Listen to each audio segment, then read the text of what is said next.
అత్తో అత్తమ్మ కూతురో మెత్తంగా ఎత్తు వేసేయమంతిరో చిత్తో చిట్టమ్మ కూతురో మతంగా సత్తా చూపించమంతిరో తుళ్ళి తుళ్ళి పడ్డ తల్లి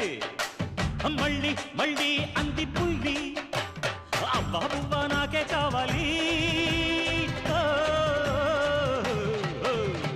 అత్తో అత్తమ్మ కూతురో మెత్తంగా